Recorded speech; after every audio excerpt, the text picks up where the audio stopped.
Yes, ఇక్కడ ఒక point చూడండి. బి అలర్ట్, ఈ 3 రోజులు చాలా కీలకం. గందరగోళం సృష్టించి లబ్ధి పొందాలని బీఆర్ఎస్ ప్రయత్నం. ఆ పార్టీ సోషల్ మీడియా దుష్ప్రచారం ఎప్పటికప్పుడు సమర్థవంతంగా తిప్పికొట్టండి. సంక్షేమ పథకాలను ప్రజలకు వివరించాలి సీఎం రేవంత్ రెడ్డి.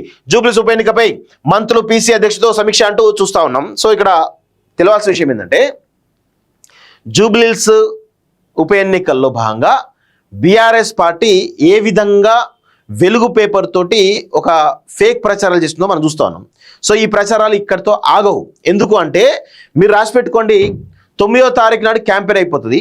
10వ తారీఖు నాడు 11వ తారీఖు ఉదయం దాదాపు 5 గంటల నుంచి 6 గంటల మధ్యలో బీఆర్ఎస్ పార్టీ నవీన్ యాదవ్ మీద పెద్ద ఎత్తున ఒక భారీ స్కెచ్ వేస్తున్నట్టుగా తెలుస్తూ ఉంది. ఒక దుష్ప్రచారం చేసే విధంగా, ఆయన క్యారెక్టర్ని అసాసినేట్ చేసే విధంగా, అంత దారుణంగా కొన్ని పేపర్ కటింగ్స్ మరి కొన్ని వీడియోలతోటి ఈరోజు పెద్ద ఎత్తున ప్రచారం చేయడానికి వాళ్ళంతా రంగం సిద్ధం చేసి.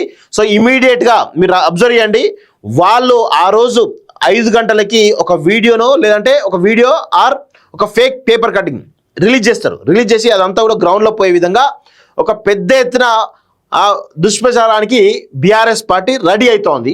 సో అది ఆల్రెడీ నేను గతంలోనే చెప్పిన, 3-4 రోజుల క్రితమే చెప్పిన.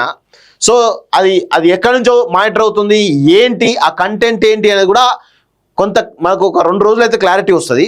సో వాళ్ళు చాలా రకాల వీడియోలు చేస్తున్నారు. ఒక 5-6 వీడియోలను ఆయన క్యారెక్టర్ని అసాసినేషన్ చేసే విధంగా కంప్లీట్గా దారుణంగా ట్రోల్ చేయడానికి ప్రయత్నం చేస్తున్నారు. సో ఇది ఖచ్చితంగా ఓటింగ్ మీద కూడా ప్రభావం చూపే విధంగా ఆ కంటెంట్స్ ఉండబోతున్నాయి. సో దాని గురించి ఇంకా వివరాలు తెప్పించే ప్రయత్నం చేస్తున్నా. సో ఖచ్చితంగా బీఆర్ఎస్ పార్టీ దుబాయ్ నుంచి ఆ యొక్క వీడియో, దుబాయ్లో ఉన్నటువంటి ఒక అపార్ట్మెంట్లో వీళ్ళు వీడియోలు రెడీ చేస్తున్నారు, కొన్ని ఫేక్ పేపర్ కటింగ్స్ రెడీ చేస్తున్నారు. వెలుగు పేపర్తో, మళ్ళీ కూడా వెలుగు పేపర్ తోటి రిలీజ్ అయ్యే అవకాశం అయితే కనబడతా ఉంది. సో అదంతా కూడా పెద్ద ఎత్తున ప్లాన్ చేస్తున్నట్టుగా తెలుస్తూ ఉంది. సో ఇప్పటికైనా కాంగ్రెస్ శ్రేణులు తేరుకుంటే మంచిది. లేకపోతే ఆ దుష్ప్రచారం కనుక బయటకు వస్తే మాత్రం 100% నవీన్ యాదవ్కు ఇబ్బందికరంగా మారేటువంటి అవకాశం అయితే ఉంది. కొన్ని వేల ఓట్ల పైన ప్రభావం పడే అవకాశం అయితే చాలా స్పష్టంగా కనబడతా ఉంది. సో అలా రెడీ అయిపోయారు. సో ఆ దిశగానే మరి అది కొంత ఇంటెలిజెన్స్ సమాచారం కూడా రేవంత్కి వచ్చినట్టుంది. అందుకే అలర్ట్ చేస్తున్నాడు. జూబ్లీస్ ఉప ఎన్నికకు మరో 2-3 రోజుల సమయం ఉందని, ఇది చాలా కీలకమైన టైం అని సీఎం రేవంత్ రెడ్డి సూచించారు. ఉప ఎన్నికపై మంత్రులు పీసీ అధ్యక్షుడు మహేష్ కుమార్ గౌడ్తో గురువారం సమీక్ష నిర్వహించారు. ఇప్పటివరకు జరిగినటువంటి ప్రచార తీరును అడిగి తెలుసుకున్నారు. ఈ సందర్భంగా మాట్లాడిన సీఎం, మంత్రులు, పార్టీ నాయకులు 3 రోజుల పాటు అప్రమత్తంగా ఉండాలని సూచించారు. ప్రతిపక్ష బీఆర్ఎస్ సోషల్ మీడియాలో దుష్ప్రచారం చేస్తుందని వివరించారు. బీఆర్ఎస్ రోజుకో తప్పుడు సర్వేను విడుదల చేస్తూ గందరగోళానికి గురి చేస్తూనే అభిప్రాయపడ్డారు. తప్పుడు సర్వేల పేరుతో చేస్తున్న దుష్ప్రచారంపై ఎప్పటికప్పుడు స్పందించాలన్నారు. వీలైనంతగా కౌంటర్ ఇవ్వాలని సూచించారు. ఈ విషయంలో మంత్రులు, నాయకులు జాగ్రత్తలు పాటించాలన్నారు. పోలింగ్ శాతం పెరిగేలా ఓటర్లలో అవగాహన పెంచాలని సూచించారు. కాంగ్రెస్ ప్రభుత్వం చేస్తున్నటువంటి అభివృద్ధి, సంక్షేమ పథకాలు ప్రజల్లోకి తీసుకెళ్లాలన్నారు.